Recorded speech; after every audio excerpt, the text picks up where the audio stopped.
Pemirsa dan teman-teman semuanya, apabila menuju ke pemandian Guci, ini dari Pemalang, ini ada kita melewati satu kota, yaitu kota Moga.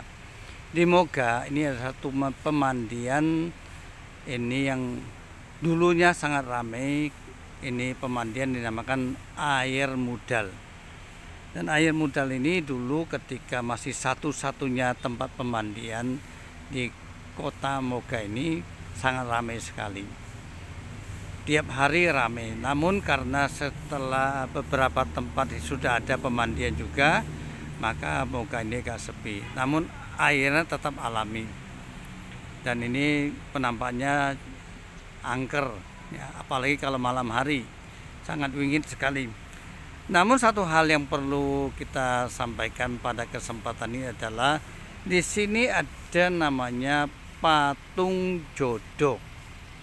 Patung jodoh ini terdiri dari seperti ini ya. Nah, kita lihat lebih dekat.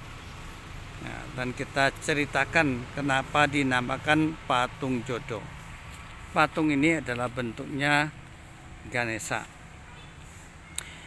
Pada tahun 70-an 80-an ini ada satu upacara tiap tahun ini di mana ada kelompok laki-laki dan kelompok perempuan.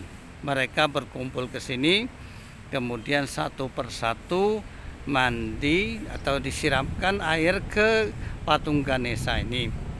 Dan setelah itu mereka akan menemukan jodoh di antara mereka. Ini kalau kita ilmiahkan, ini bisa diilmiahkan.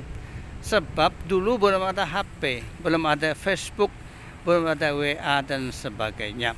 Tentunya kita mau kenalan, mau cari jodoh, ini biasanya dikenalkan orang, atau kalau kita mau berkenal langsung harus bertatap muka. Dan ini adalah satu simbol bahwa ketika seorang perempuan maju menyiram ke patung ini, maka orang tahu bahwa oh, ini yang bersangkutan mencari jodoh, belum punya suami. Maka ini diantara laki-laki yang kumpul pasti sudah naksir ini, oh ini bisa untuk jadi istri saya. Demikian juga yang laki-laki ketika dia maju memandikan patung Ganesha ini, orang-orang sini yang perempuan tahu oh ini laki-laki ini masih single, bisa dijadikan suami.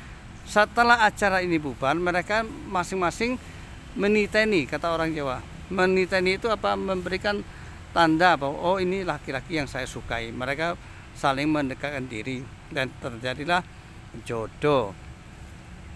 Dan kesaksian daripada orang yang pernah memandikan patung Ganesha ini adalah seorang ibu, karena usia sudah 30 tahun lebih belum menemukan jodoh.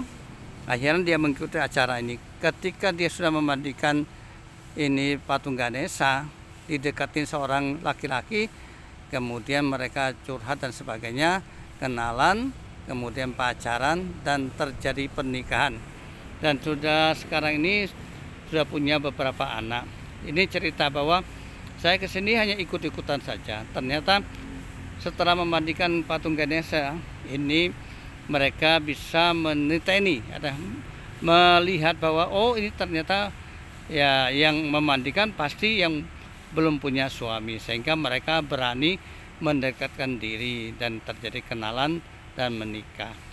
Unik, budaya dulu itu unik. Jadi tidak hanya semata-mata syirik bahwa kita menyembah patung, bukan. Tapi ini sebagai tanda, ya, sebagai perantara saja. Ya, tidak ada unsur menyembah dan sebagainya. Ini hanya sebagai oh yang mandi di sini mandikan patung Ganesha adalah orang-orang yang memang belum terikat sama sekali pernikahan. Jadi mereka berani kenalan satu sama lain. Unik tapi nyata. Ya, tapi sekarang sudah nggak ada karena sekarang sudah zamannya HP. Jadi mau kenalan tidak perlu pakai mandi segala, dan sekarang juga sepi. Ini hanya sebagai tugu peringatan bahwa pernah terjadi satu budaya patung jodoh di sini. Mudah-mudahan bermanfaat kepada teman-teman semuanya, bahwa inilah kisah yang pernah terjadi di kota Moga. Moga ini adalah dari Randu Dongkal, ke Guci ini kita melewati. Sebelah kiri sebelum lampu merah ini ada satu kolam pemandian yang umum ya, dan airnya bersih, bening ya, itu. Nah ini. Assalamualaikum warahmatullahi wabarakatuh.